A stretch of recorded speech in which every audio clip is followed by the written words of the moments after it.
신약성경 빌립보서 2장 12절 말씀을 봉독합니다.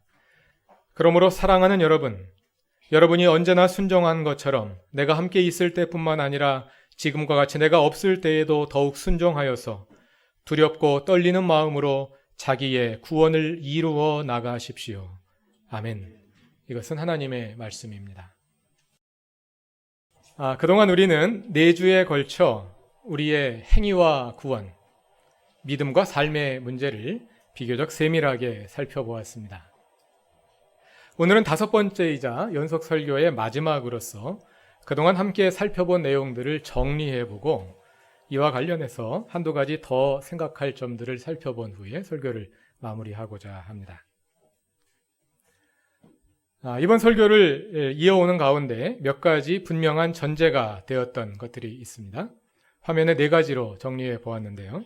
첫 번째, 우리는 행위로 구원받는 것이 아닙니다. 두 번째, 행위가 아니면 무엇으로? 믿음으로 구원받습니다. 세 번째, 우리의 구원은 우리의 손에 달려있지 않고 전적으로 하나님께서 주도하십니다. 넷째, 그리고 이 모든 것의 배후에는 하나님의 은혜의 원칙이 있습니다. 우리는 구원받을 만한 자격이 없음에도 불구하고 하나님께서 아무 조건 없이 우리를 선택하신 것입니다. 이것은 성경에 분명히 근거한 우리 신앙의 뼈대와 같은 기본 원칙들이고 개신교 신앙의 전통을 형성하고 있는 우리가 앞으로도 견지해 나아가야 할 흔들림 없는 전제들에 해당하는 것입니다. 저는 그동안 설교를 통해서 이러한 원리들을 다시 생각해 보고자 했는데 이 원리들을 문제 삼고자 하는 것이 아니라 오히려 그것들을 더 분명히 세우고자 하는 것입니다. 왜냐하면 이러한 기본 원칙들이 그동안 성경이 말하는 것과는 다른 방향으로 오해되고 또 그 오해가 고착되어서 그릇된 결과를 빚어왔다고 생각하기 때문입니다. 그래서 이번 설교를 통해서 그 신앙의 원칙들이 의미하는 바가 무엇인지를 다시 생각해보고 성경이 말한 근본으로 더 가까이 돌아가 보고자 했던 것입니다. 다시 화면으로 시선을 돌려봅시다.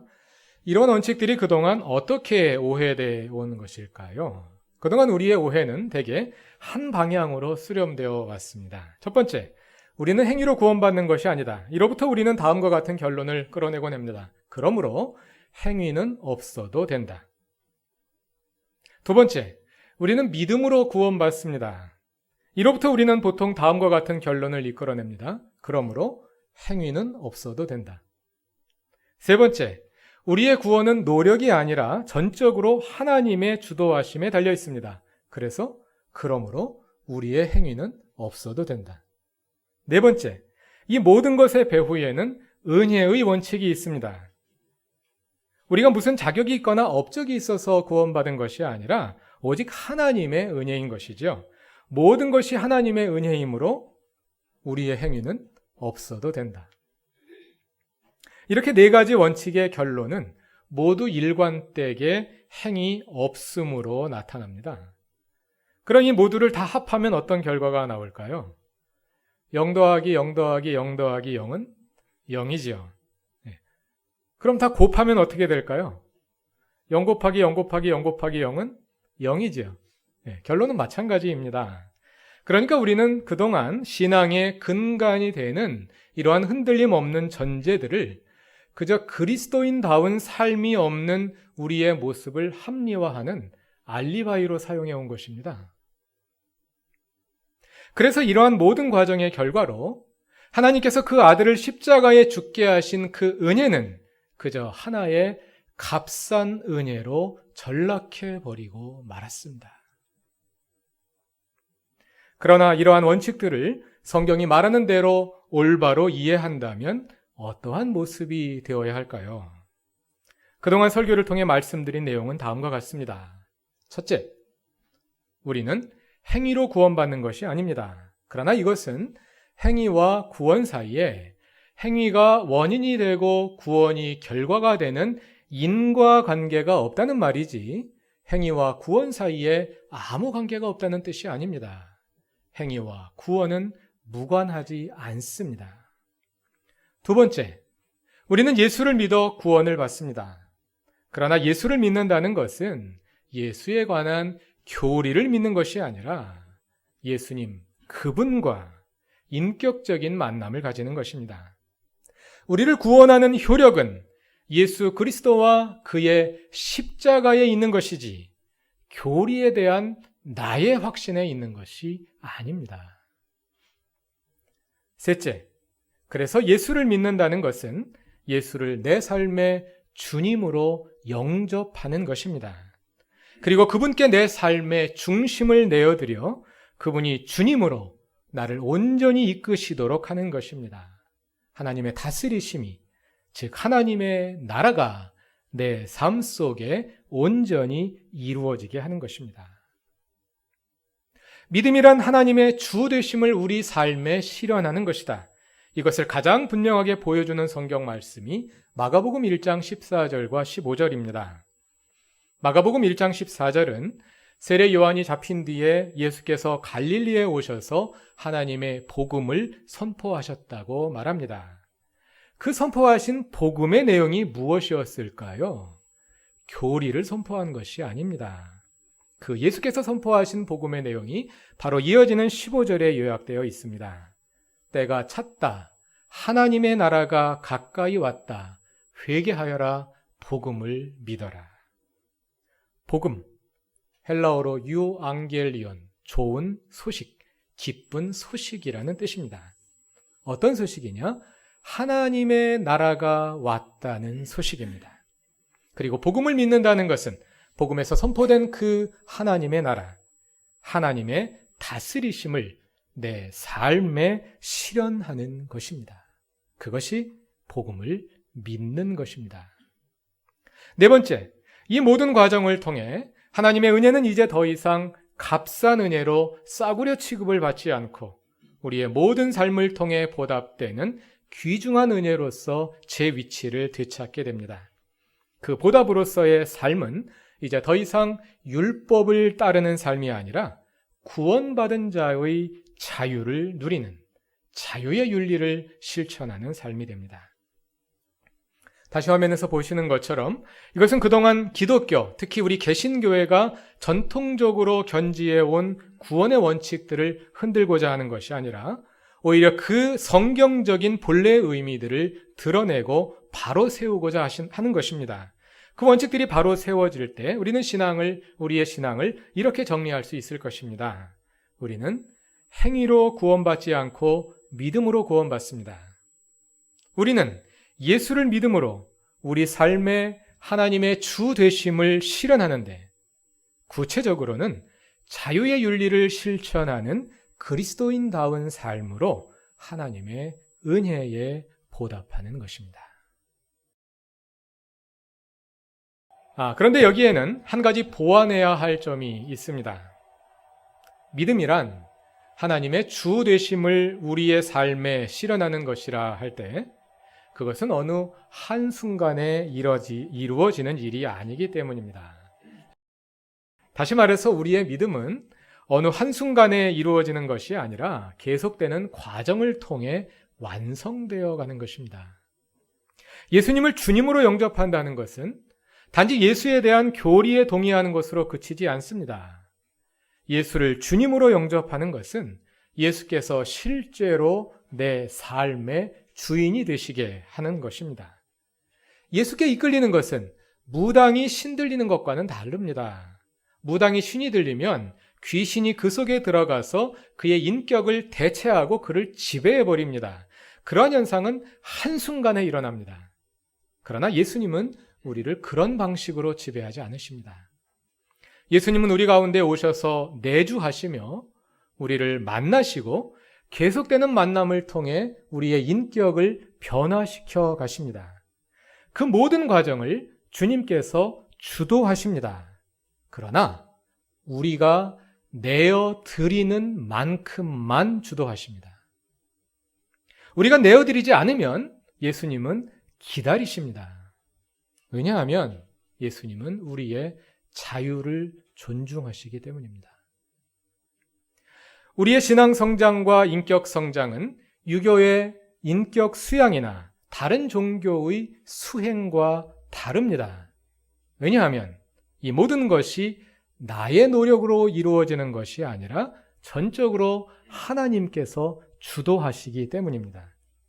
그러나 하나님께서 주도하신다는 말은 우리가 가만히 있으면 저절로 신앙 성장이 이루어진다는 뜻이 아닙니다.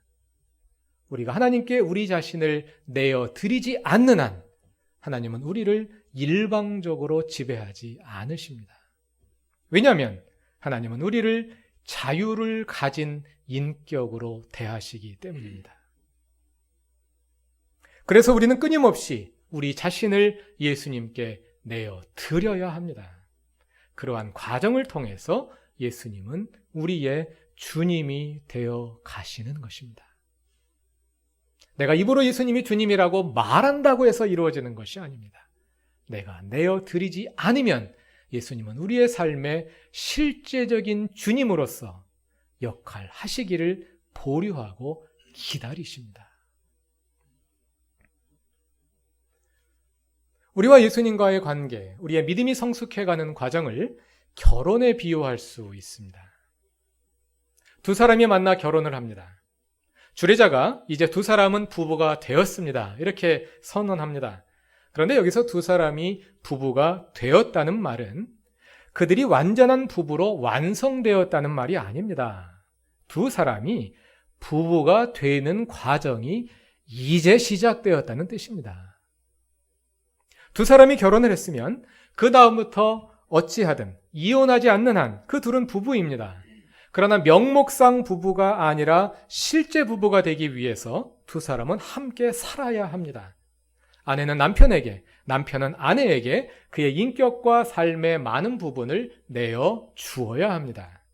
함께 먹고, 함께 자고, 살림을 함께 꾸려가면서, 그리고 이러저러한 문제들을 함께 헤쳐나가면서 그러한 과정을 통해 서로 같은 점들을 확인할 뿐만 아니라 서로 다른 점들을 조율해 가면서 우리 표현을 따르자면 지지고 볶고 하면서 두 사람이 부부가 되어가는 것입니다.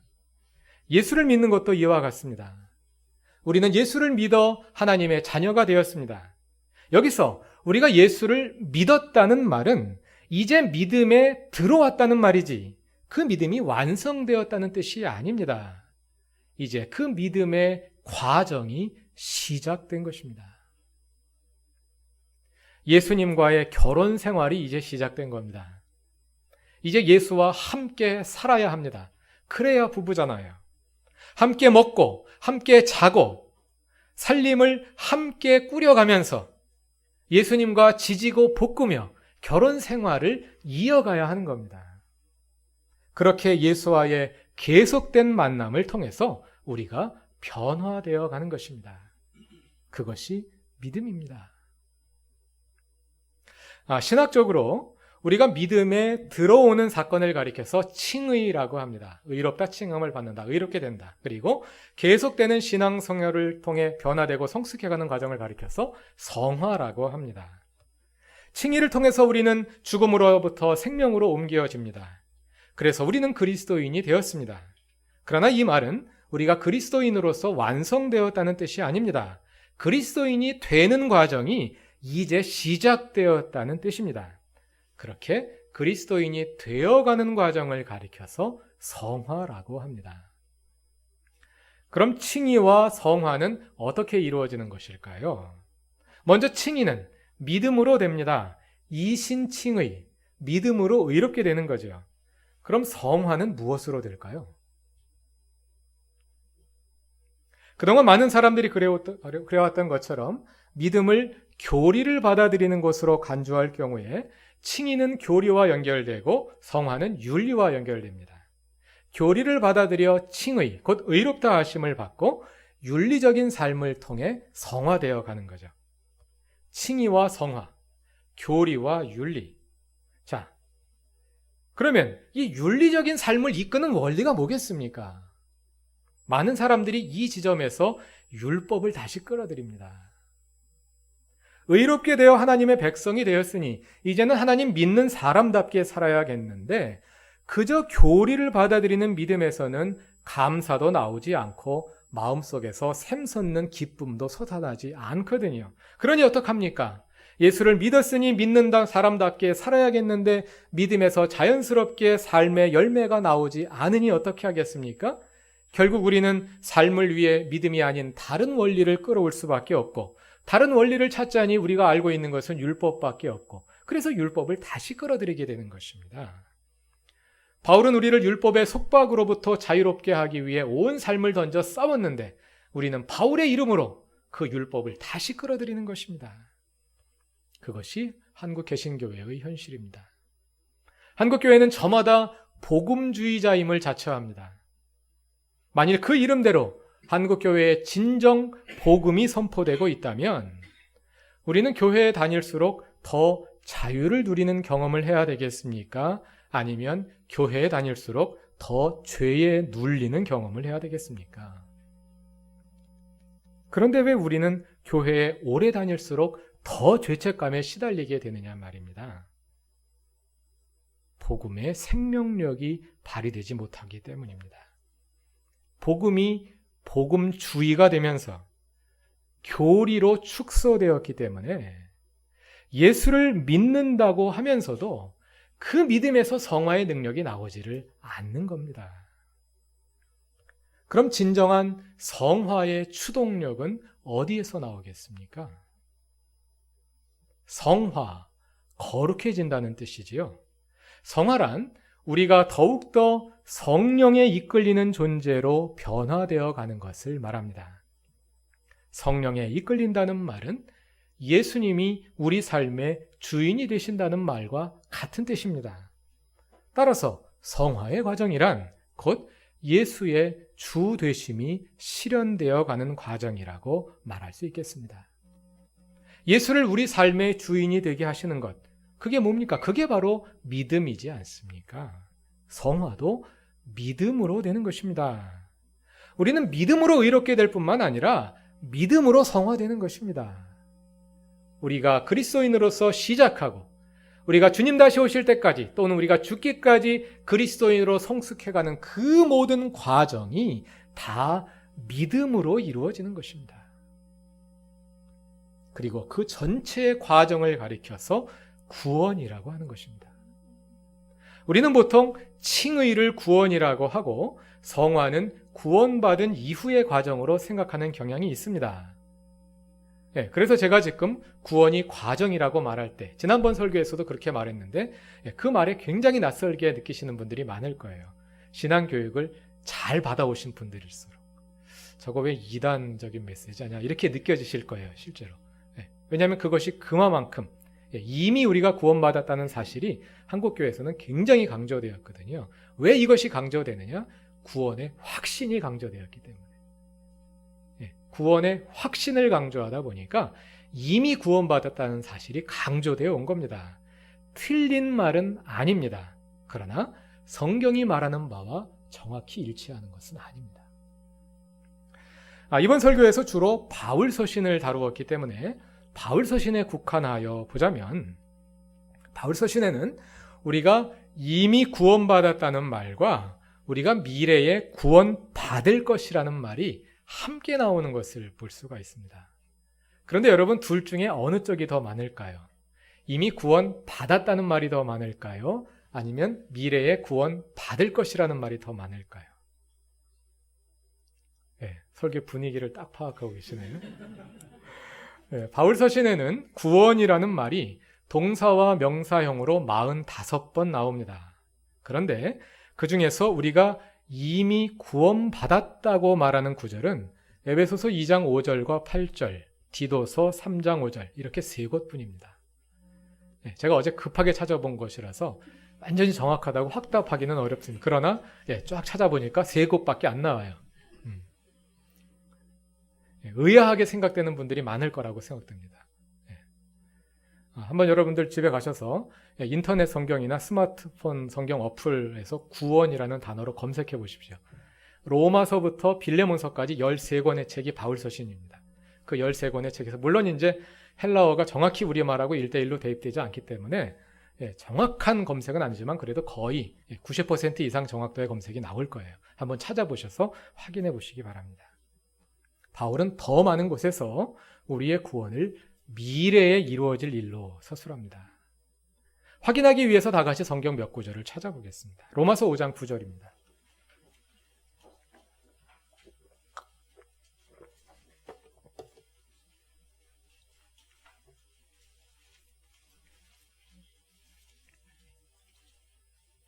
로마서 5장 9절을 다 같이 읽어보겠습니다. 그러므로 지금 우리가 그리스도의 피로 의롭게 되었으니 그리스도로 말미암아 하나님의 진노에서 구원을 얻으리라는 것은 더욱 확실합니다. 구원을 얻으리라. 시제가 뭐겠습니까? 헬라어 미래형으로 되어 있습니다. 우리는 그리스도의 피로 의롭게 된 사람들입니다. 전반절에서 말하죠. 그러니까 이미 믿은 사람들입니다. 그런데 이미 구원을 받은 것이 아니라 미래의 구원을 받을 것이라는 말입니다. 계속해서 10절을 읽어봅시다. 우리가 하나님의 원수일 때에도 하나님의 아들의 죽으심으로 말미암아 하나님과 화해하게 되었다면 화해한 우리가 하나님의 생명으로 구원을 얻으리라는 것은 더욱더 확실한 일입니다. 이미 화해한 사람입니다. 그리스도인들입니다. 그런데 그리스도인들이 미래의 구원을 얻을 것이 확실하다 이렇게 말하고 있지 않습니까? 성경책 할피를 몇 장 뒤로 넘겨서 로마서 13장 11절로 가보겠습니다.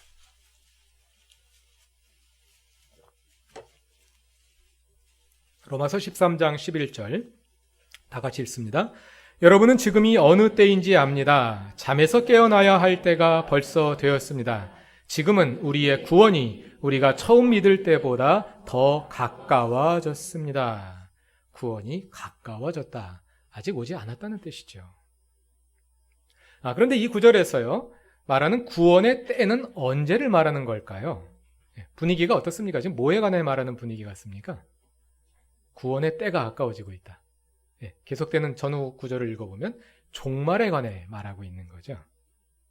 구원은 종말에 이루어지는 것입니다. 데살로니가전서 5장 8절도 찾아보겠습니다. 데살로니가전서 5장 8절. 오늘은 그동안 우리가 생각해오던 것과 다른 구절들을 직면해야 되기 때문에 찾아서 확인하면서 천천히 생각해 보도록 하겠습니다. 데살로니가전서 5장 8절입니다. 다 같이 읽습니다. 그러나 우리는 낮에 속한 사람이므로 정신을 차리고 믿음과 사랑을 가슴막이 갑옷으로 입고 구원의 소망을 투구로 씁시다. 구원의 소망. 구원은 소망 가운데 있습니다. 구원은 미래의 사건입니다. 계속해서 9절을 읽습니다. 하나님께서는 우리를 진노하심에 이르도록 정하여 놓은 것이 아니라 우리 주 예수 그리스도로 말미암아 구원을 얻도록 정하여 놓으셨습니다. 데살로니가전서 5장은 종말에 관해 말하는 본문인데요. 종말에 관해 말하면서 주님 오실 그때에 종말에 온 인류가 당하게 될 두 운명을, 두 가지 귀결을 전반절과 후반절에 나누어서 대조하고 있는 겁니다. 전반절을 보면 하나님의 적대자들이 당할 운명이 기록되어 있습니다. 그것이 무엇입니까? 하나님은 우리를 진노하심에 이르도록 정하여 놓은 것이 아니다. 진노. 우리가 이제 이번 수양회 때 확인하겠습니다만 진노, 심판, 재앙, 화 이런 단어들이 성경에 쓰이는데요. 다 같은 하나님의 적대자들을 향한 심판을 가리키는 용어들입니다. 우리는 그 심판으로 정해져 있는 것이 아니라 우리 주 예수 그리스도로 말미암아 무엇을 얻도록? 구원을 얻도록 정하여 놓으셨습니다. 구원은 원래 종말론적인 용어예요. 종말에 이루어질 인간의 두 운명, 하나는 진노, 심판, 하나는 구원. 종말에 이루어질 사건을 가리키는 용어입니다. 우리가 먼저 읽으신 5장 9절을 보셔도 다시 한번 돌아가 봅시다. 5장 9절을 보셔도 진노와 구원이 거기에서 또 대조되고 있는 것을 볼 수가 있습니다. 로마서 5장 9절. 로마서 5장 9절 제일 처음 읽은 로마서 5장 9절로 찾아가 보셔도 거기에도 역시 진노와 구원이 대조되고 있는 것을 볼 수 있습니다. 종말에 이루어질 사건들을 기술하는 것입니다. 이 구절들 외에도 바울이 구원을 미래의 사실로 서술하는 것을 종종 찾아볼 수 있습니다. 지금 찾아본 것만큼 더 있습니다. 숫자로 말하자면. 그러나 바울은 구원을 분명히 구원을 미래의 사실로만 서술하는 것이 아니라 과거에 이미 이루어진 사실로 서술하기도 합니다.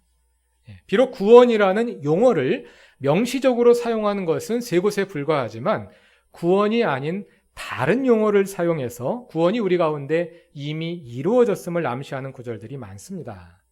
5장 9절을 보셔도요.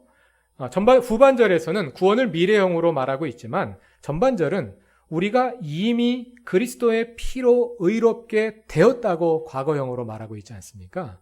그래서 우리가 미래에 구원받을 것이 확실하다 이렇게 말하는 거죠. 그 구원이 우리에게 이미 기정사실과 같이 되었다 이렇게 말하고 있는 거죠. 또 그 앞에 나오는 5장 1절로 올라가 볼까요?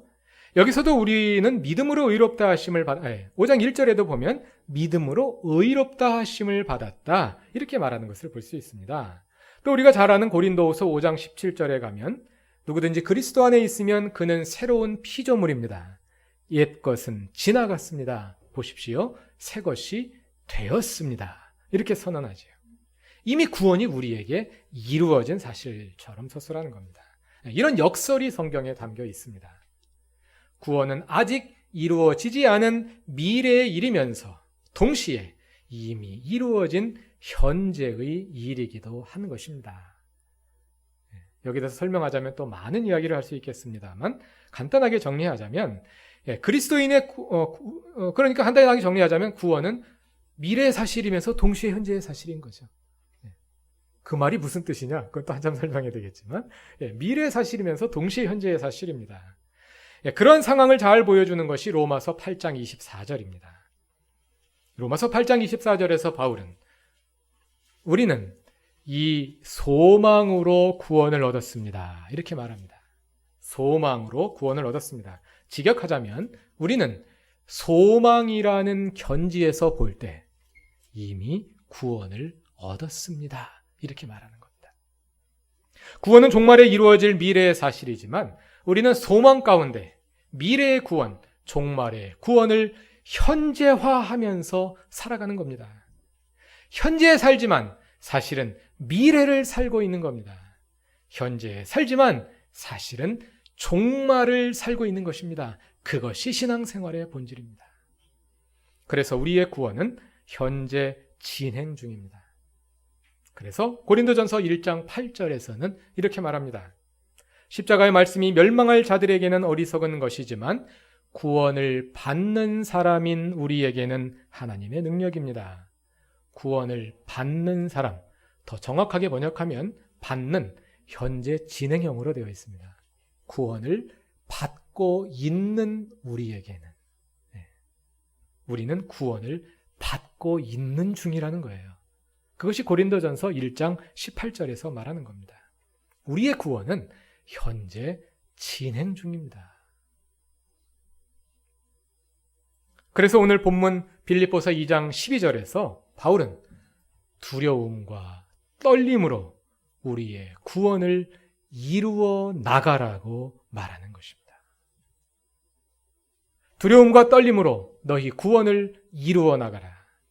그것이 두려움인 이유는 하나님께서 우리 안에 내주하시기 때문입니다. 우리가 하나님을 직면하여 살아가기 때문입니다. 그래서 두려움으로 할 수밖에 없습니다. 그것이 떨림인 이유는 그 하나님과의 만남에 우리의 인격의 변화가 수반되기 때문입니다. 죽는 날까지 하늘을 우러러 한 점 부끄러움이 없기를. 잎새에 이는 바람에도 나는 괴로워했다. 잎에서 바람이 일어 그 잎새가 떨리는 것을 보며 괴로워하는 시인의 간절함. 그것이 두려움과 떨림으로 구원을 이루어 나가는 우리가 지향해야 할 신앙적인 자세입니다. 이것은 종말을 향해 가는 과정으로서의 우리의 신앙. 주님 다시 오실 때까지 나는 이 길을 가리라. 찬양대가 찬양한 것과 같은 종말을 향해 가는 과정으로서의 우리의 신앙생활이 어떠해야 하는지를 잘 보여주는 말씀입니다. 그리고 이 말씀은 5번에 걸친 설교의 결론이기도 합니다. 그동안 그래온 것처럼 오늘은 시리즈 마지막 설교임에도 불구하고 무언가 여운을 남기면서 끝내야 할 것 같습니다. 종말에 관한 질문들이 막 일어날 겁니다. 아마 오늘 설교가 여러분들을 혼란스럽게 만들었을 가능성이 굉장히 많습니다. 이번 주에 있을 전교인 수양회에서 요한계시록을 공부할 것이 집중 탐구할 것이기 때문에 그와 관련해서 종말에 관한 숙고를 계속 이어갈 수 있기 바랍니다. 그렇다기 교우 여러분, 두려움과 떨림으로 우리의 구원을 이루어 나갑시다. 다 같이 기도드리겠습니다. 우리를 죽음에서 생명으로 옮기신 하나님, 우리를 하나님의 자녀로 삼으시며 그리스도인으로서 성장하도록 우리를 이끄시는 주님, 우리가 오늘의 모습에 안주하지 않게 하시고 그리스도의 충만하심의 경지에 이르기까지 신앙의 성숙을 계속해 나가게 하옵소서. 신자 되기 원합니다. 진정으로 하나님을 믿기 원합니다. 우리의 삶으로 주님을 믿기 원합니다. 그리고 계속하여 믿기 원합니다. 우리의 주님이 되시고 우리를 온전히 이끌어 주옵소서. 예수님의 이름으로 기도드립니다. 아멘.